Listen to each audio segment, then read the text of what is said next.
Assalamualaikum warahmatullahi wabarakatuh. Pagi ini kita, para sahabat Nafhan Abra Channel, pagi ini kita berada di Masjid Al-Muhajirin, Komplek Bank of Tokyo, Jadi Makmur, Pondok Gede, Bekasi, dalam rangka mengikuti kajian Ahad Subuh yang akan diisi oleh Bapak Haji Muhammad Shoaib ID, SE, MSI, yang bertemakan Amar Ma'ruf Nahi Mungkar.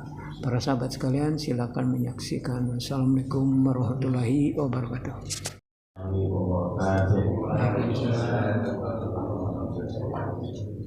Alhamdulillah, salatu wassalamu ala rasulillah, nabiyina Muhammadin nabiyina Muhammadin Rasulullah sallallahu alaihi wasallam.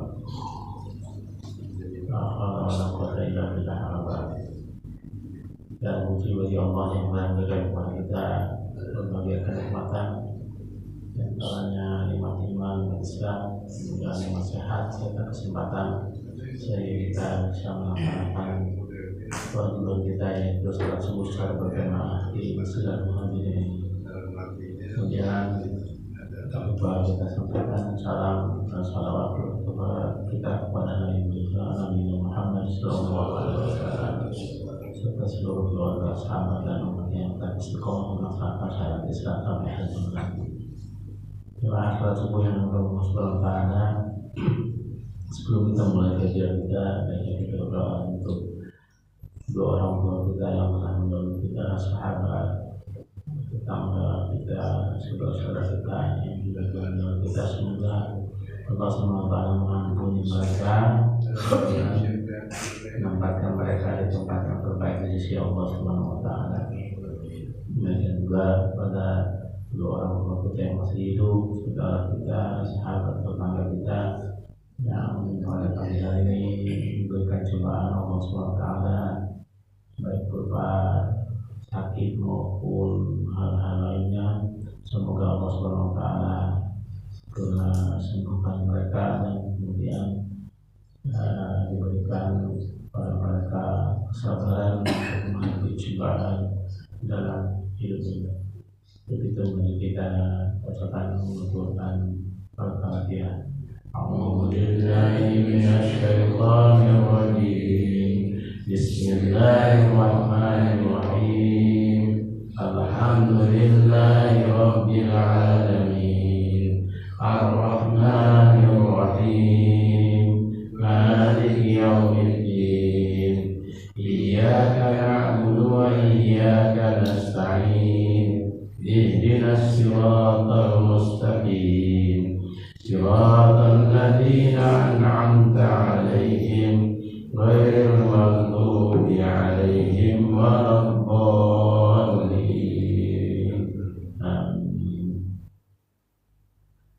Hari ini kita bahas mengenai tidak boleh bersikap diam dalam hal memerangi kemungkaran.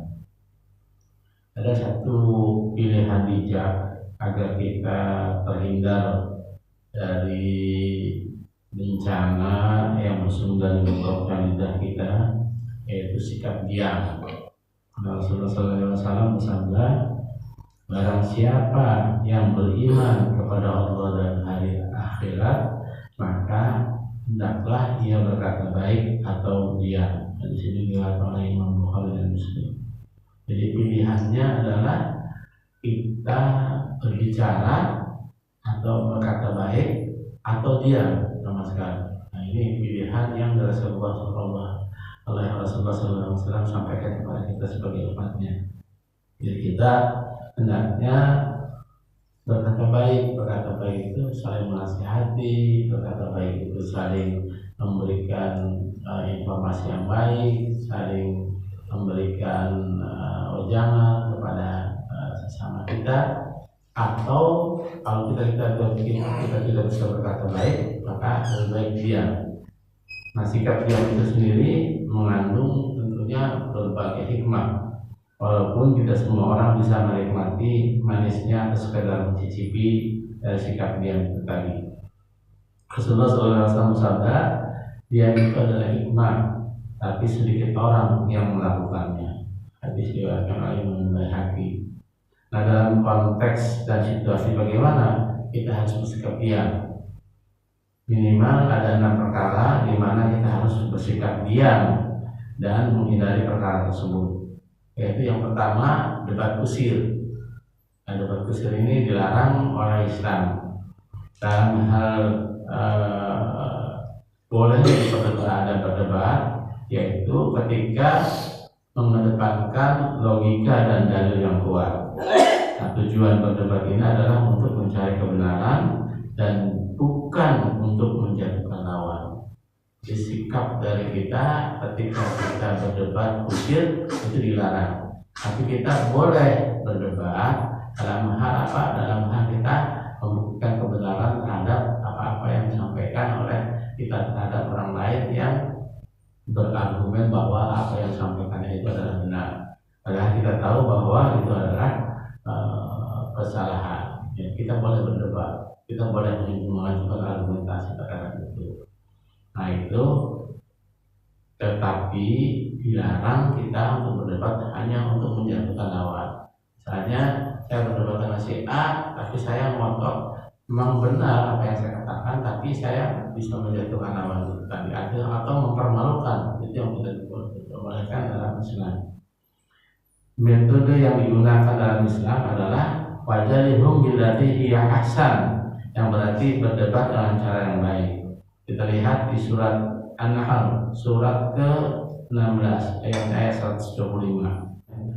A'udzubillahi minasyaitonirrajim. Ud'u ila sabili rabbika bil hikmati wal mau'izati hasanah wajadilhum billati hiya ahsan inna rabbaka huwa a'lamu biman dhalla an sabilihi wa huwa a'lamu bil muhtadin. Serulah manusia kepada jalannya Tuhanmu dengan hikmah dan pengajaran yang baik, dan berdebatlah dengan mereka dengan cara yang baik. Sesungguhnya Tuhanmu dialah yang lebih mengetahui siapa yang sesat dari jalannya, dan dialah yang lebih mengetahui siapa yang mendapat petunjuk. Itu jadi persyaratannya 2. Persyaratan yang pertama, berdebat tidak untuk menjatuhkan. Yang kedua, dengan cara yang baik, dengan cara berkata atau berucap yang baik. Kemudian bersikap diam itu kita dalam Islam itu tidak boleh dalam hal mengumbar aib. Kita harus bersikap diam. Ini dalam bahasa kita biasa disebut namanya ghibah, menyebut hal-hal yang tidak disukai oleh orang lain walaupun itu benar, baik berkaitan dengan kondisi badan, agama, dunia, jiwa, akhlak serta yang lainnya. Jadi dalam hal ghibah segera kita harus bersikap diam. Tidak boleh mengikuti alur di mana ghibah itu tebaran di dalam percakapan tersebut. Caranya bisa bermacam-macam, diantaranya dengan membeberkan aib, menirukan tingkah laku atau gerak tertentu dari orang yang diperdulikan dengan maksud mengolok-olok. Suatu hari Aisyah radhiyallahu anha pernah berkata kepada Rasulullah SAW tentang Safiyah. Safiyah itu salah satu wanita, bahwa dia wanita yang pendek. Memang kenyataannya dia pendek. Maka beliau Rasulullah SAW bersabda, sungguh engkau telah berkata dengan satu kalimat yang kalau seandainya dicampur dengan air laut bisa akan mengubah air laut itu. Betapa bahayanya ghibah ini yang disampaikan oleh Rasulullah SAW. Kemudian yang ketiga, bersikap diam itu lebih baik ketika kita menyampaikan atau berbicara tentang hal-hal yang tidak berguna. Tidak berguna itu sia-sia ya. Dalam surat Al-Mu'minun surat nomor 3 ayat ketiga, Allah SWT berfirman, walladzina hum 'anil lagwi mu'ridun. Dan orang yang sungguh beruntung orang yang menjauhkan diri dari perbuatan dan perkataan yang tidak berguna. Ini sikap diam yang terbaik adalah menghindari untuk tidak berkata atau membuat sesuatu yang sia-sia. Jadi tidak boleh kita menggunakan waktu kita untuk perbuatan atau perkataan yang hanya sia-sia saja. Yang selanjutnya adalah asyatam, perkataan yang di dalamnya terkandung unsur penghinaan, permusuhan, kedengkian, menyakitkan, serta menjatuhkan harga diri orang lain.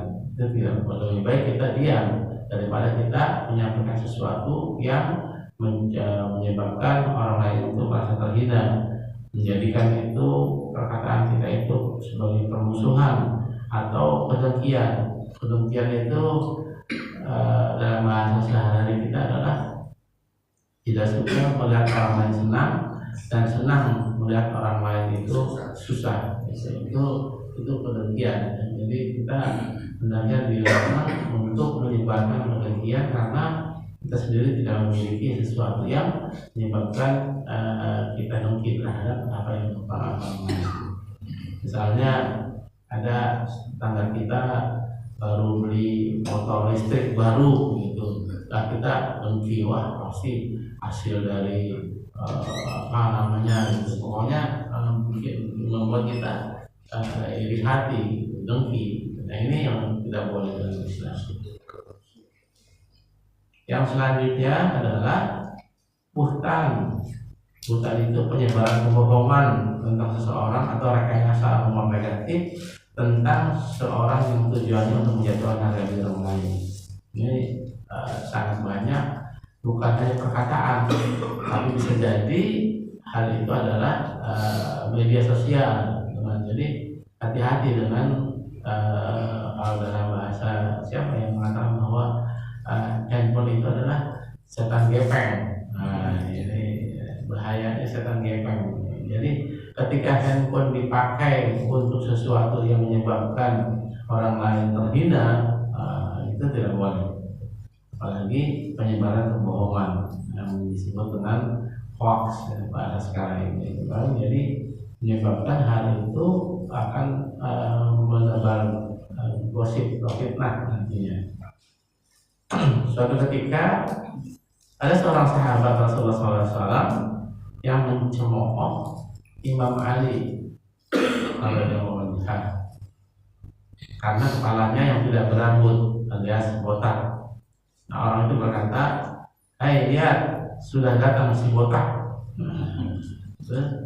Mendengar ucapan itu Nabi Sallallahu Alaihi Wasallam berkata, "Janganlah mengecam sahabat-sahabat itu." Boleh kita si pendek, siapa gitu terus, apalagi panggilan-panggilan kita sehari-hari, walaupun itu memang kenyataannya seperti itu. Saya dulu zaman SMP itu tuh apa namanya, kalau diketahui nama ayah kita itu rasanya sakit di sini tuh, terhina sekali itu. Kalau misalnya misalnya bapaknya namanya Dasuki gitu. Dan suatu hari ada teman yang nyamper temannya itu, tahu bahwa dia tuh kalau di kelas atau di sekolah dipanggilnya si Gareng gitu. Dia teriak-teriak di depan rumahnya, "Gareng, Gareng!" Bapaknya keluar, "Siapa Gareng?" Baru ingat tuh, Gareng, wah bahaya. Ternyata panggilan-panggilan seperti itu tuh yang menyebabkan orang tuanya sakit hati gitu, karena orang dinamain baik-baik, misalnya dinamain Budi, dinamain siapa gitu, ternyata dipanggilnya di sekolah tidak gitu. Dulu ya zaman saya sekolah itu nama ayah yang sering jadi bahan olok-olok gitu. Nggak tahu sekarang ini kan bangga ya menyematkan nama ayahnya di belakang namanya itu kan. Mulyono. Nah ini panggilan Jokowi diganti Mulyono. Itu yang sebetulnya lebih baik kita diam ya dibandingkan dengan apa namanya kita mengucapkan hal-hal yang menyebabkan orang sakit hati. Nah, tahu apakah memang dia namanya Mulyono, dari kecilnya katanya sih dari kecilnya sakitan sehingga diganti namanya Jokowi, padahal nama aslinya Mulyono gitu ya. Wallahu a'lam, kita tidak boleh menceritakan apa namanya cemoohan seperti itu. Yang selanjutnya adalah fitnah. Nah, Begitu besarnya bahaya dan dosa fitnah hingga Islam itu mengkategorikannya sebagai perbuatan lebih kejam dari pembunuhan. Al fitnah itu syaddu bil qatl di dalam surat Al-Baqarah surat kedua ayat 191. Dan fitnah itu lebih kejam dari pembunuhan. Kenapa lebih kejam? Karena dengan fitnah itu orang merasa dirinya terhina yang difitnahnya itu. Padahal belum tentu fitnahnya itu benar, karena yang bisa membenarkan fitnah orang itu adalah ketika dia masuk ke ranah hukum sebagai bagian dari pembuktian di pengadilan mengenai apa yang difitnahkannya itu. Jadi hati-hati kita, apalagi pergaulan kita sehari-hari di kantor, di lingkungan, jangan sekali-kali kita menebarkan fitnah. Bahayanya bagi kita adalah ketika fitnah itu termakan oleh tetangga kita dan kemudian disebarkan lagi, nah ini menjadikan bencana. Kenapa? Rusaknya hubungan bertetangga, rusaknya hubungan di kantor. Biasanya yang suka kalau laki-laki jarang ya, biasanya yang suka gosip fitnah itu ibu-ibu. Nah, hati-hati, jangan kita ingatkan istri anak perempuan kita untuk tidak berbuat seperti itu. Karena apa? Karena bisa menyebarkan permusuhan di kalangan kita, di rumah tangga, di lingkungan kita maupun di tempat kerja kita. Tidak boleh. Nabi Muhammad SAW lebih mempertegasnya lagi dengan sabdanya, tidak akan masuk surga orang yang suka menyebarkan fitnah. Hadis ini diriwayatkan Imam Bukhari dan Imam Muslim. Jadi tidak akan masuk surga, ancamannya begitu, sangat luar biasa beratnya pada orang-orang yang suka menyebarkan fitnah. Jadi tidak akan masuk surga orang yang suka menyebarkan fitnah. Fitnah walaupun itu benar gitu, sebagai akhirnya jadi ghibah ya. Kalaupun salah itu menjadi fitnah dan kita berdosa terhadap apa yang difitnahkannya itu. Demikian juga kalau itu benar, itu menjadi sebuah gosip, karena gosip itu pada dasarnya adalah tidak disukai oleh orang yang ghibah, itu tidak disukai oleh orang yang menerimanya. Ghibah itu dari ghaib ya, ada kata ghaib, artinya tidak ada ya. Jadi ketika kita berbicara, orang yang diajak, yang digibahkan itu tadi sedang tidak ada di situ. Ini yang menyebabkan orang itu sakit hati ya. Nah, untuk itu lebih ditegaskan tadi oleh Rasulullah SAW bahwa tidak akan masuk surga orang yang menyebarkan fitnah tadi. Namun diam itu bukan pilihan. Ketika misalnya terjadi tragedi kemanusiaan yang sedang terjadi terhadap saudara kita di Palestina misalnya, dan di sana ada Masjidil Haram, Masjidil Aqsa yang merupakan kiblat pertama yang disinggahi Rasulullah SAW saat Isra Mi'raj, dan banyak peristiwa penting dalam sejarah Islam lainnya terjadi di bumi Palestina ini. Dan kita tidak boleh diam karena terjadi adanya tragedi kemanusiaan. Kita harus bersuara terus gitu. Dalam bahasa anak-anak muda sekarang, no federal, no justice gitu. Jadi nggak ada, nggak bisa, kalau tidak diviralkan nggak ada keadilan. Begitu juga yang terjadi sekarang ini. Ketika ada tragedi kemanusiaan, hendaknya kita bicara sekemampuan kita, dan bahwa kemampuan kita adalah kemampuan untuk menyampaikan baik melalui media sosial maupun melalui yang lainnya. Oleh karena itu, mari kita dukung pembebasan Palestina dengan cara yang kita bisa kita lakukan, baik itu melalui media sosial maupun dengan cara-cara yang lainnya, dengan harapan bahwa keadilan bisa ditegakkan di bumi Palestina, dan kita doakan mereka yang berjuang di Palestina itu mendapatkan lindungan dari Allah Subhanahu wa Ta'ala. Jangan pernah berpikir suara kita itu tidak berarti. jangan jadi seperti orang-orang munafik yang digambarkan dalam surat Al-Nisa surat ke-4 ayat 123 yang bunyinya A'udzubillahi minasyaitonir rajim Mudabbadabini baina dzalika la ilaha illa wa la ilaha illa. Orang-orang munafik itu yang selalu bingung antara iman dan kafir karena pendirian yang tidak tetap dan jiwa mereka itu yang terpecah belah.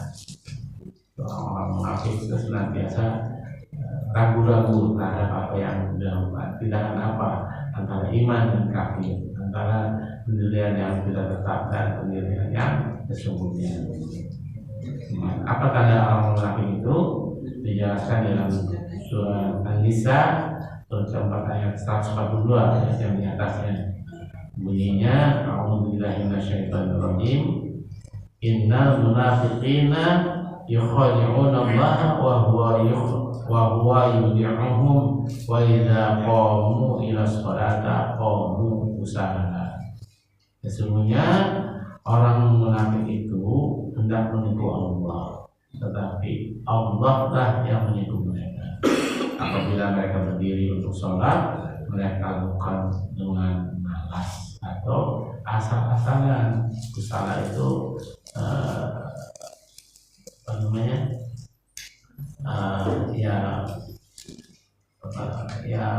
Gerakan-gerakan yang tidak sesuai dengan aturan, malas-malasan.